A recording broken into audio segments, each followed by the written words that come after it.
give a brief introduction of yourself. Yeah. So I am Shubhashish and I am the author of Surfing the Cryptocurrency Wave, which is now published by Sage, one of the leading academic, publisher of the world. And I am also the author of Think Like an Accountant, which is which is one of the Amazon India bestseller. So I'm quite fortunate to get involved into both of these aspects. One is the blockchain and cryptocurrency part. Another is your finance and accounting. So if you see I started my journey into finance from since 2009, and I have been working with some of the forward-thinking companies in the world, like IBM, Mars, and if you see, IBM is involved into it is leading the business blockchain space. It is one of the founding members of the the Hyperledger project, and even Mars and IBM also have partnered to develop the some kind of one of the largest I think supply chain blockchain based supply chain project. I think IBM So also gone in for the project for Walmart. I think they have made a blockchain-based supply chain. yes. So now it is like rapidly developing field. We don't have one blockchain; we have many blockchains now, and we have moved out of these cryptocurrency-based blockchains, and now we are moving more into business kind of blockchains, the private and the consortium kind of blockchains.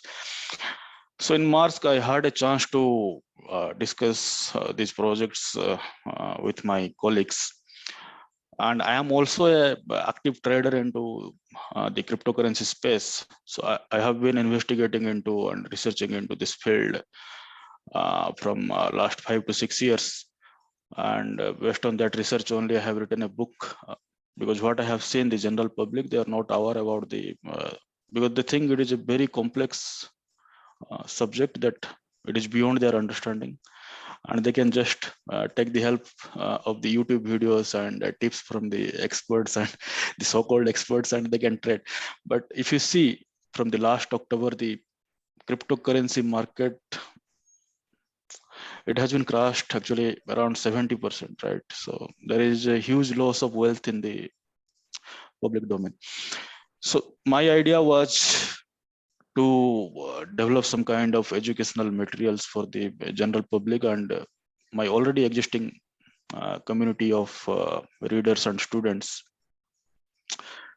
So that is why I got involved into sharing my knowledge also with public, because I was anyway involved in this blockchain and cryptocurrency space, but the sharing part comes from this motivation that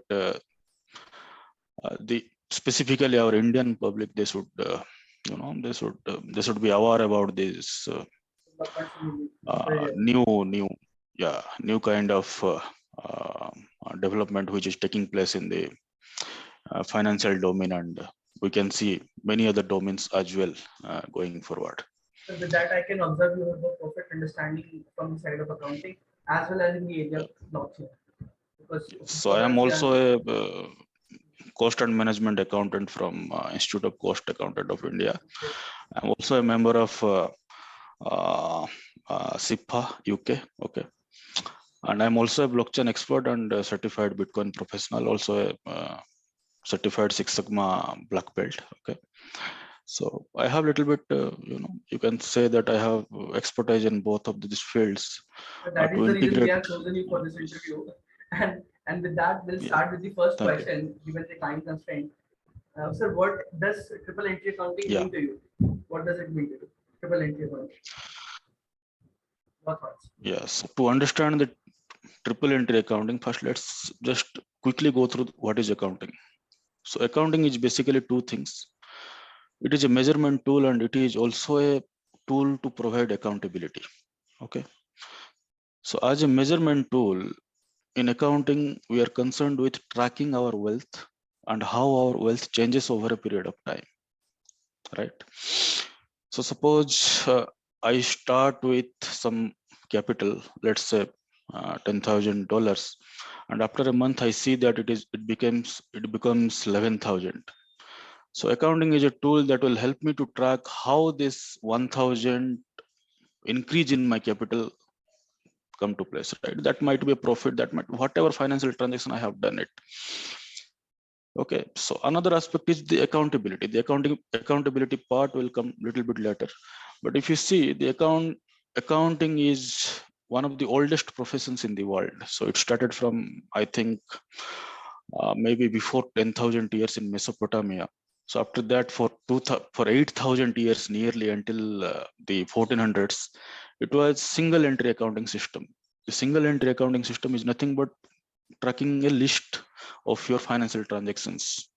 Like the example I have given, I would have recorded some kind of entries over the month that I have paid some amount to X, received some amount from Y, or whatever. That will be a list of transactions. There is no systematic, tracking of the transactions, or no systematic aim also that how we can improve. Here my financial conducts are only tracked in the form of measurement, not from an improvement perspective. But when the 1400s came, actually, so we all know that the father of accounting, Luca Pacioli, published a book called Double Entry Accounting, and that is a very brilliant idea that you should record all your transaction 2 times at least. So suppose I am spending some money on buying goods, I should be recording it is in the cash account, and if I am buying it on credit, I should be creating a creditor account so that I can track that how much money I owe, right? So it will be a decrease in cash account and it will be increase in the creditor account. And here comes the accountability part, because account is nothing but a record. But when, in 1500s and 1600s, when this double entry system got introduced, after that you can see that there was a development in joint stock companies, right? The separation between ownership and the management. So at that point of time, many investors, they wanted to invest money, and that will be managed by others, right? And whoever is managing others' money, they are accountable to present a true and fair view to the investors. So here comes the accountability part. Okay, so we have come near from single entry to double entry. Now where the triple entry comes. So in the triple entry space, you can see 2 thought leaders here. So the first one is Yuji Jiri from Japan. Okay, he was an accountant, and he actually introduced this concept of triple entry accounting in 1986, I think, in one of his papers called Momentum Accounting and Triple Entry Accounting. Here, what he is speaking is about the measurement of wealth. If you look at his revised accounting equation, he is telling that accounting is nothing but the change in wealth through income. But not every unit of income is earned at the same rate. So he proposed a different kind of accounting system where this momentum can be tracked. Okay. But when we look at this present scenario of triple entry accounting and the context in which we are discussing the triple entry accounting, the second thought leader comes into the picture. He is Ian Greig, and he published a paper called Triple Entry Accounting in 2005. And he is concerned mainly about the accountability part. He is not telling that we will be creating some kind of new tracking mechanism. He is telling, okay, we have double entry system, but the system is not a bulletproof system to provide, a fair picture to the investors. So what other thing we can do to bring more integrity and accountability to the double entry system?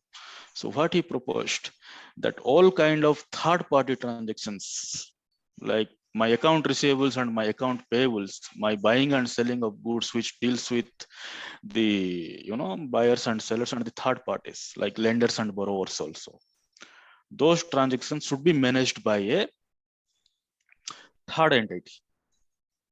and it should be a trusted entity, okay, that we can trust. And what he proposed, actually, now we are maintaining two sets of accounts. Suppose I have a company and you have a company, you have your double entry book, I have my double entry book, but there is no reconciliation happening between two. And to create the trust with our investors, we are bringing auditors into the picture, who are auditing the our books, taking the confirmations, right, from both of the parties, and providing a assurance that, okay, our books are meeting the fairness test at least. So what he was telling, simultaneously create a cryptographic mechanism to track all these transactions with a third entity. So it was a paper published in 2005, but at that point of time nobody had any idea about blockchain. Blockchain itself So came the in idea of 2008 after blockchain, Satoshi Nakamoto. yes, yes, Nishant. So if you see, in 2008, Satoshi Nakamoto, whoever he or she or it maybe, they have written a paper called Bitcoin, the peer cash system, right? So in that paper he describes this mechanism of how the transactions can be recorded through a distributed ledger, right? uh, he never used the word blockchain within that paper, but the word blockchain got introduced after, I think, in 2010 by a discussion forum in the Bitcoin forum. So from that we know that the underlying mechanism of Bitcoin is called blockchain, and after that we have seen many blockchains. Like the second largest cryptocurrency in the world is more of a kind of programmable blockchain, we can tell, the Ethereum, right?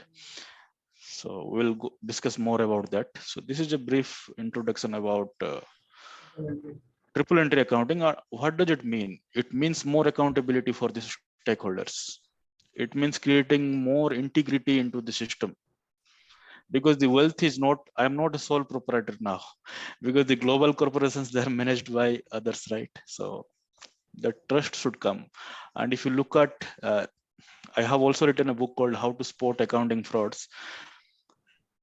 If you look behind last 30 to 40 years, there are many accounting frauds, and the investors money got drained, actually.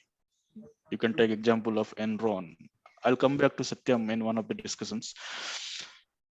Okay, so this is this is the main objective of triple entry accounting, is to create that kind of assurance to the investors that the frauds can be minimized. There should not be any potentiality to change the transactions, to manipulate the books, cooking the books. Creative accounting, there should not be any space for creative accounting. That answers the question, sir. So my next question to you is, what should be the output of such platform or software? Because since you are part of CMA fraternity, being an accountant, what would you prefer? Would you like to have entire financial statements coming out of blockchain, or some part, this transaction recording part? What exactly you want from this system? Yeah. So if you look at the uh, specifically, if we go to the technical part of the blockchain, now we have, actually, if you look at the accounting systems, we are having the ERPs like SAP, Oracle, and most of the accounting data we manage in our companies, a giant pool of data getting managed through these ERPs. So all the departments are connected, but ultimately the thing is, we are producing a set of books which is managed by the double entry bookkeeping. And the same process, no matter whatever the technological advance that will happen in this space, the need for reconciliation between another set of books will remain. So to eliminate that, only we are bringing the triple entry accounting. But we need to see to what extent we can use that. We don't need blockchain based software system to produce a financial statement.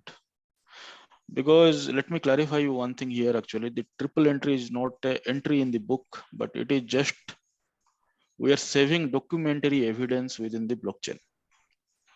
So suppose I am initiating any transactions within this. Suppose I am purchasing some goods from your company. What we can do, I will record in my books that you are my creditor and you will be recording in your books that I am your debtor. Okay.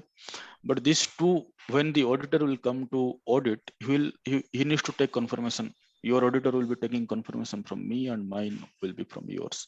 So what we can do, we can record this transaction itself with all the invoice details within the blockchain. So blockchain is a set of books where the common transaction, this transaction is getting recorded. It's not creating a third entry. Okay. But we both are getting agreed to this transaction by putting our digital signatures, and this transaction will have a hash also. So the concept of hash is you cannot modify anything within the document, otherwise it will change and everybody will notice that the document is manipulated. So blockchain is creating a transparent record where any third party, be it a regulator, auditor, or any banking firms, anybody who is a stakeholder can come and verify that this transaction is actually happened and authenticated by both of the parties, because any document which is digitally signed cannot be altered at all. Okay. Yeah. At the end of the day, So you the want just the output. transactions or what exactly? So what I'm telling actually, see, the financial transactions are not limited to only third party transactions. There are many transactions which are not third party Internet transactions. Yes, suppose I make a inventory valuation, right? I have to write up my inventory value or something. That is not, I am not concerned with any third party within that, right? So that's my internal matter. If I'm doing a revaluation of fixed assets, my books, not others books. If I'm transferring something to reserves, if I'm declaring my dividend, it is only related to my books, unless it is a subsidiary kind of a company holding subsidiary relationship. So there are many transactions which are internal to the company, and those will not form part of the blockchain triple entry mechanism. So what I am seeing, only the account receivable and accounts payable systems, these transactions will be recorded within the blockchain. Who should be So part that, of this network? Only third parties which yeah, are involved, or investors yes, can also be a part of it? investors will not be going to directly verifying these things. Maybe we'll have a system auditors, because the role of auditors are also going to decrease a little bit, and we'll have less and less auditors going forward, and they will be verifying the smart contracts which are getting implemented within the blockchain, because all the transactions whatever we will be doing, right, with the third parties can be executed automatically through smart contracts and digital tokens. So if you see, So there are your few, idea is to execute these transactions only between the parties only between the third party which transactions, are only directly between related the to third party. transactions and no other party. Yes, yes, yes, yes, So don't you yes, think that will be a yes. very small network? Let's say there are 3 people or 4 people involved in a transaction. And how would we build a blockchain for just 4 of these nodes? And will the anonymity will be there, or which is essential to the blockchain? And the other question that comes here is, how would you consider the security of this network? Because essentially the blockchain works on the security while there are many transactions, while there are many nodes. Let's say there are more than 10,000, 20,000 people. Then it's difficult to crack the network. Yes, With 4 people, I think you can yes, certainly yes. make some naughty affair in the network. That is definitely a issue with the private blockchains. That is Yeah, definitely an issue actually, because if you look at the private blockchains, there will be some kind of administrator also, because the whole idea of blockchain, of the initial blockchain which we were dealing with in Bitcoin, there should not be any administrator at all, because it is yeah. fully decentralized. It is not only distributed, it is fully decentralized also. So decentralization means the distribution of power, not distribution of books. So essentially the books are also distributed and the power is also distributed. But if you look at now the question you have asked, that if there are a limited set of nodes, if there are only 5 set of nodes, administrative nodes by mean, right? Because within a company we can have hundreds of employees, hundreds of nodes recording the same transaction in a That can be distributed network. But one administrative nodes will be there who will be giving access to these internal nodes also, the just for validator reviewing nodes, it. right? So your question is from the perspective of corruption of the data. Yeah, Like security. if there is one central node sitting here, one central node sitting in my company, one central node sitting in your company. So 4, 5 things. that issue still persists actually. But the thing is, that issue is still before blockchain also that issue was there. Like, we are assuming that whenever we are dealing with the third party, we both are not colluding within that, right? Unless it is my company, unless it is my subsidiary company or something like, unless I have a vested interest in your company, we both will not going to collude and manipulate the data. So that was the assumption. If we both collude and do some changes, there is no way to spot those things, The at least purpose in the itself gets primary defeated. investigation, at least in the primary investigation of the auditors. That is why we have this arm's length transactions in the tax rules actually, to identify this kind of transaction between the holding and subsidiary companies. So how they manipulate profit and all. But in this scenario, we are assuming that okay, the other companies, other parties, whoever those 4 5 parties, maybe whoever with I am transacting with, they are independent. So they will be concerned with their self-interest. I am concerned with my self-interest. So while recording the data, they don't want that thing to change. We don't want that thing to change. But the thing is, the verification is happening only between these nodes only, Also, these organizational nodes only. thank you for that answer, sir. So that is, yes, Should I move to next question? yes, yeah, Sir, my third question to you is, we know that a lot of investment has been going on triple entry accounting, but it hasn't become a reality. Reports have done a lot of yes, investment. So, what do you think are the yes, three major reasons why it is not being implemented? yeah. So I can see the major reason behind this is actually it is still in its infancy. Okay, and we don't understand the space quite clearly yet, at least from the regulatory point of view, because accounting is a heavily regulated field, if you know, because we are dealing with money and others money, right? And money is nothing but your cumulative effort stored in some kind of tokens. So nobody wants to lose his effort, right? If you're losing money, you are losing your effort or work or labor or whatever it is. So if you see, many countries, they still view the cryptocurrency blockchains as a kind of threat to the present financial system. They're coming up with the regulations, but I don't see it is happening within next 5 years. It is slowly progressing. Okay, so there is a need of good regulatory mechanism, and what will be the auditor's role within that? Because now auditors are certifying the approving authority, so we have to have that kind of legal framework within which we can have these kind of things. The next thing is the concern of privacy also, like so if I am maintaining my set of books, so there may be a chance that if we are recording something in open blockchain that everyone can come and view, then there may be some strategic kind of data which can get leaked also. So that is also one more concern, that we'll be losing more control. So here the conflict of interest between the management and ownership, you can see that management may want to restrict certain data, from others. From a competitive perspective, sometimes it may be from for different reasons also, right? Not always the management is very following the integrity. Privacy is one more thing. The scalability of blockchains also another thing. Like, as you have asked, we can implement the private blockchains also. We can make use of public blockchains also for triple entry accounting. We can use Ethereum. We can use Bitcoin blockchain even. But the mining cost and the rate of transactions are very less.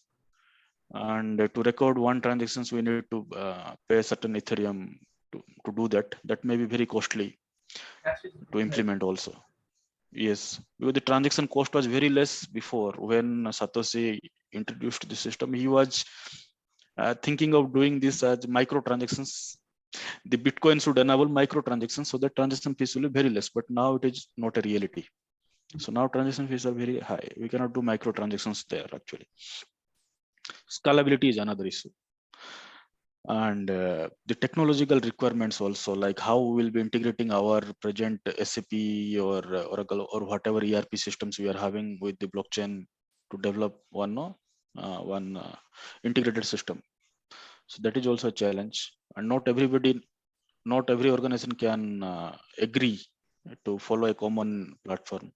And if you are following blockchain also, your counterparty may tell that I will not engage with you, maybe because of more transparency or more privacy. So that is also issue. So I was hearing Ian Grieg actually, and he was telling that the accounting profession is very conservative and they will not change. You should tell regulators to bring this. So you should go from the regulatory approach and convince the regulators what are the benefits these stakeholders will get, so they can push this to adopt the companies. The most important So part these of are the the adoption is regulatory requirement. Unless it is just yes, forceful, it won't be becoming a reality. yes. We Okay. have to convince the regulators that will be creating value for the stakeholders. So with that, we come to the next question. Yeah, After the reasons for non-implementation, we come to the benefits. What are the major benefits, advantages of TA to the stakeholders?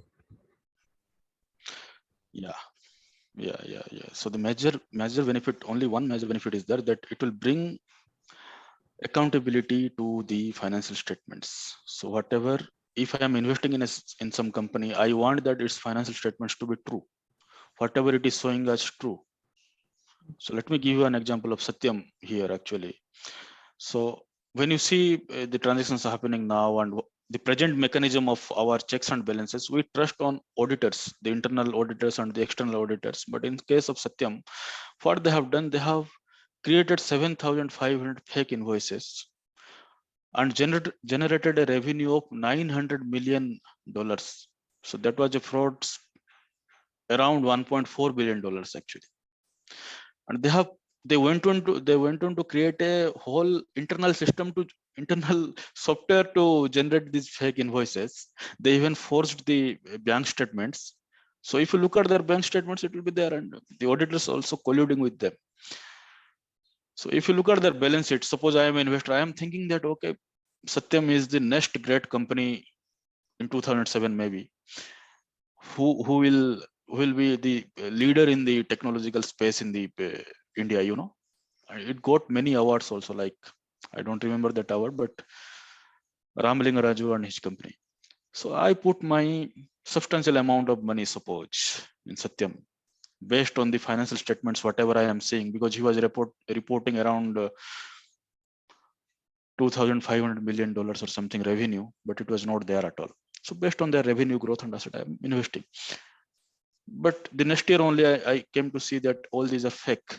There is no company, there is nothing. The liabilities are understated. So the share price from certain amount, it went to nil. So my money got lost, right? So if you look at the present IFRS, International Financial Reporting Standards, and their standard setting body, they're mainly focused on the investor point of view, that the investors must be protected, and blockchain can help. This triple entry accounting can help to do that. It can bring more transparency, more accountability, more trustworthiness to the books of accounts. It is not a revolutionary system which is going to change the double entry, but it is a significant advancement into the present system. So Where do it you think adds on with to the present transparency system. coming in, I think the accounts would be more transparent, more trustable. Do you think with this, can we have more investment coming in, maybe from foreign investment or the domestic investment itself?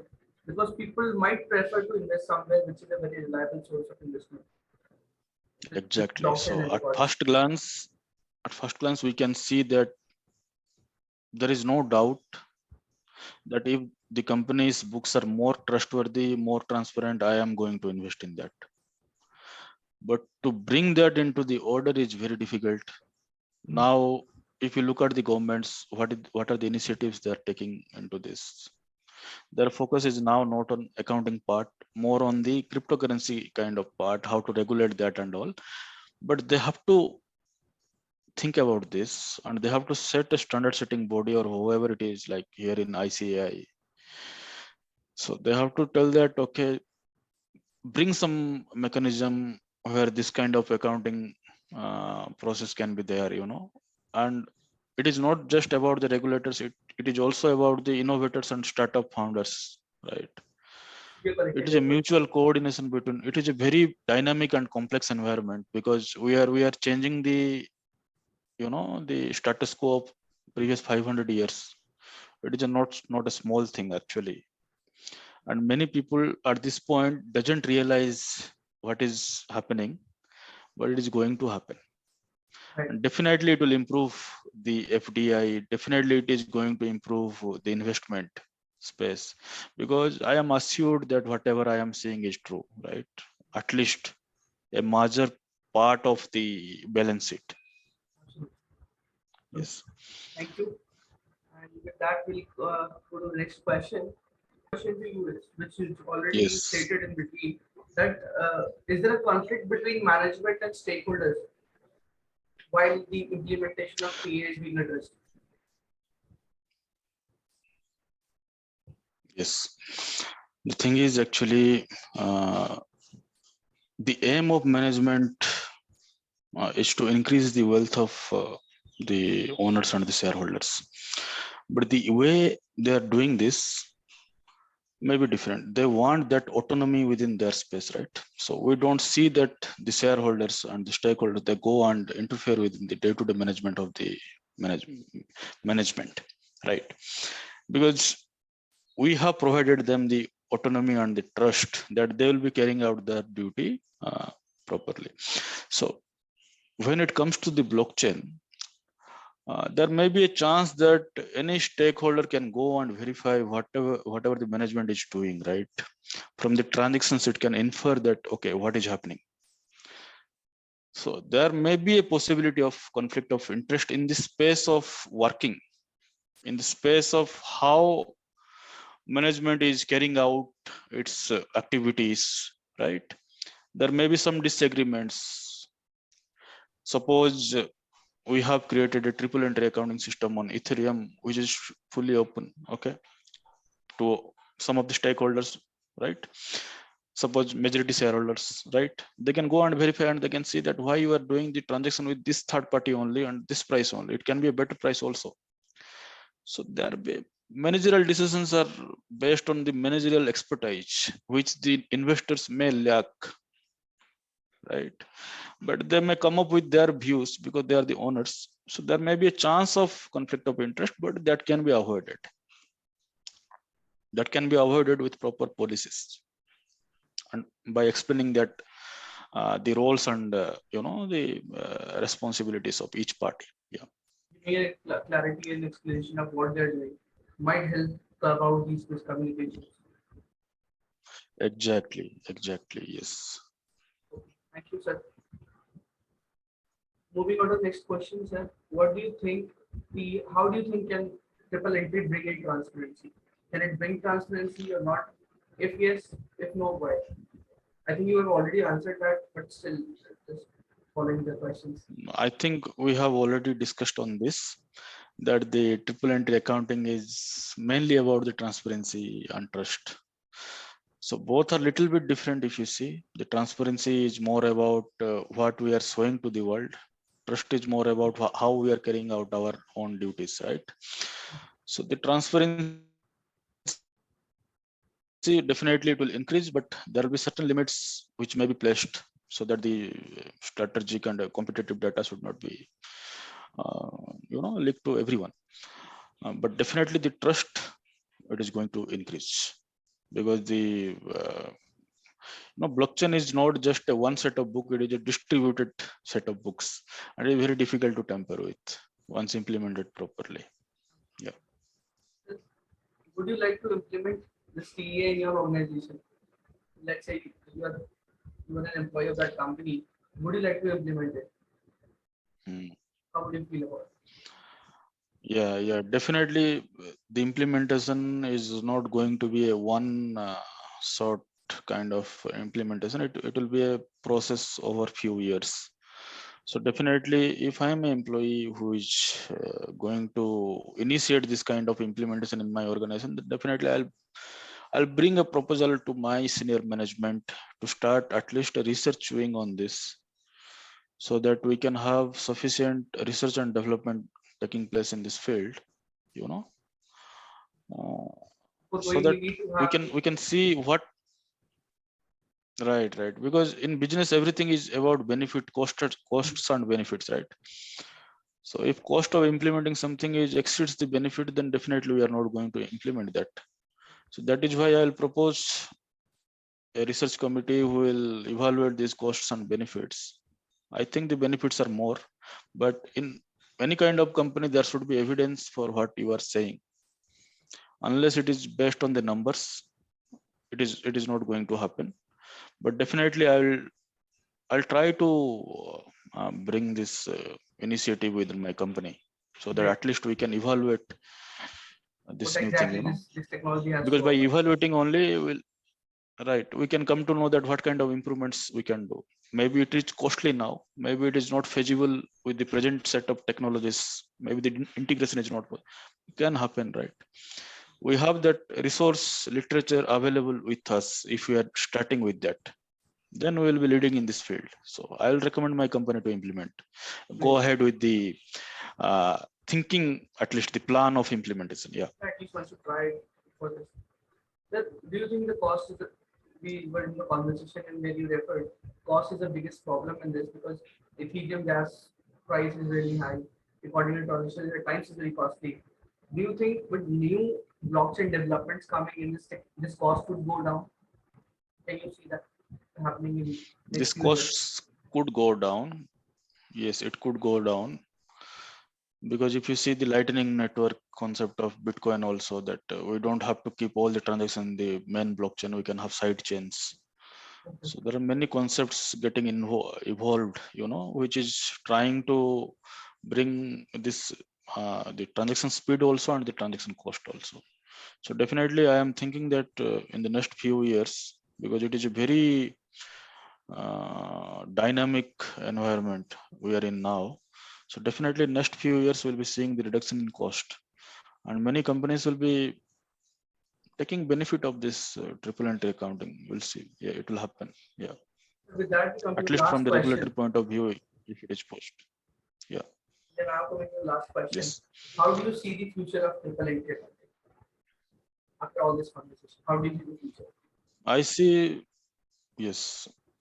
I can see that whatever the hurdles we are having now, maybe it is related to scalability issue or the cost or the technological integration, all these will be definitely overcome in the uh, next few years. Okay, maybe 5 to 10 years, and I see triple entry accounting is the future.